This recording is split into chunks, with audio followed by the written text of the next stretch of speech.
Posko Siaga Bencana Karhutla Selasa siang didirikan di halaman kantor BPBD di Jalan Sentosa Dalam, Sungai Pinang, Samarinda.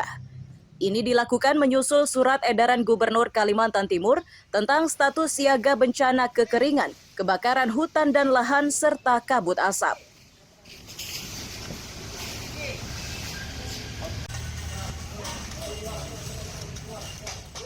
Kepala Pelaksana BPBD Samarinda Suwarso menyatakan, pos komando ini dilengkapi peralatan penunjang, sarana komunikasi dan akan dijaga 24 jam secara bergilir. Mereka harus terus bersiaga karena karhutla waktunya tidak bisa ditentukan.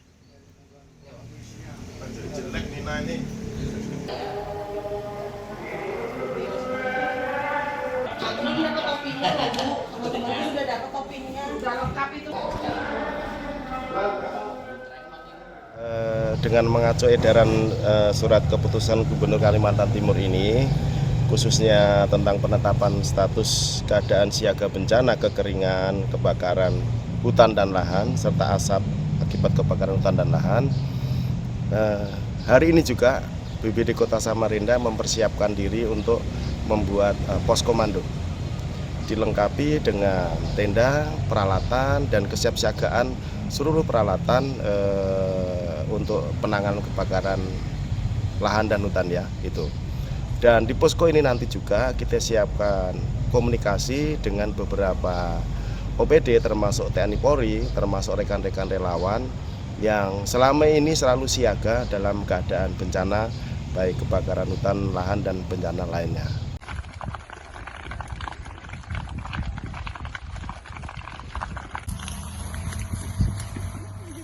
Data BPBD dari bulan Mei hingga Agustus 2023 telah terjadi 12 kali kebakaran lahan.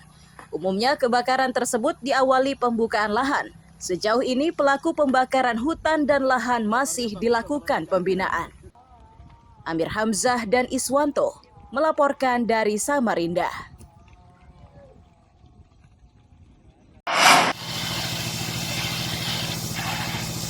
Peralatan kebakaran ini dipersiapkan tim tanggap darurat BPBD Samarinda Selasa siang. Ini dilakukan guna mengantisipasi ancaman kebakaran hutan dan lahan menyusul kemarau yang terjadi.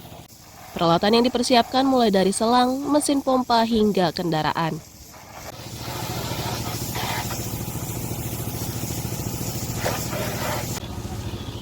Untuk meningkatkan kewaspadaan, BPBD telah membentuk 3 tim yang bertugas secara bergilir selama 24 jam sejak awal Agustus 2023. Ketiga tim ini sewaktu-waktu bisa diturunkan secara bersamaan jika kebakaran hutan dan lahan meluas.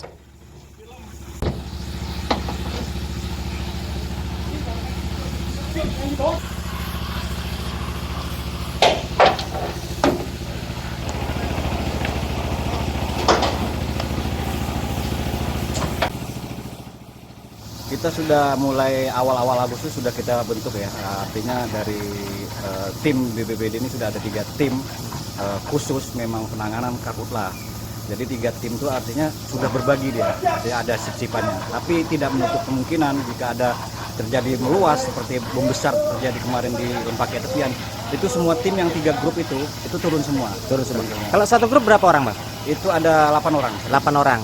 Kemudian untuk peralatan yang biasa dibawa dan apa saja deh? Memang kalau untuk peralatan beda ya perlengkapannya dengan kebakaran pemukiman. Yang jelas kita ada tambahan memang spesial itu karhutla.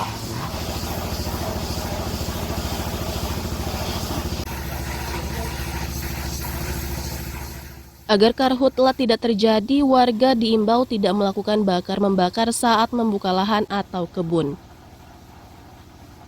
Amir Hamzah dan Iswanto melaporkan dari Samarinda.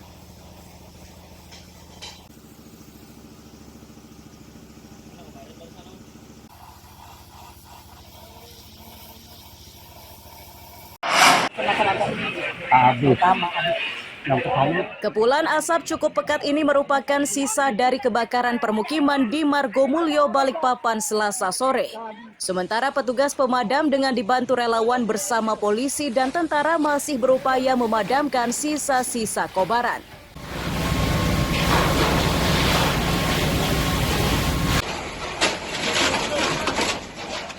Kepala Pelaksana BPBD Balikpapan Usman Ali menyatakan, api dapat dikuasai setelah mereka berupaya selama 1 jam.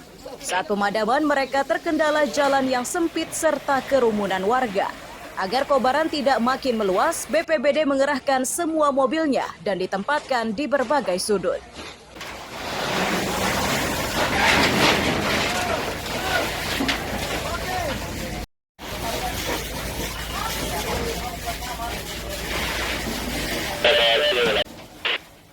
Dari kota 1 unit, dari tengah 1 unit, dari selatan 1 unit. Api dikuasai kurang lebih plus minus ya 1 jam lah. Karena kondisi pengambilan air, suplai air yang cukup sulit. Yang pertama, kedua jalur bukan tutupnya ini agak sulit ya. Karena jalur kita sangat sempit. Dari Camat Balikpapan Barat, Arif Fadilah diketahui kebakaran ini menghanguskan 6 rumah. Namun ia masih membutuhkan data pasti terkait dampak yang ditimbulkan akibat musibah tersebut.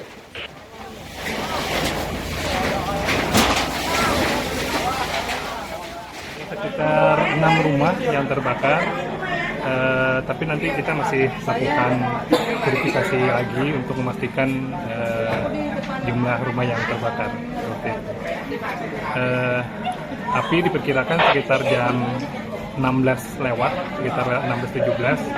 Alhamdulillah tadi dari pemadam kebakaran dengan segera cepat sekali memadamkan kebakaran di RT 08 Kelurahan Margomulyo.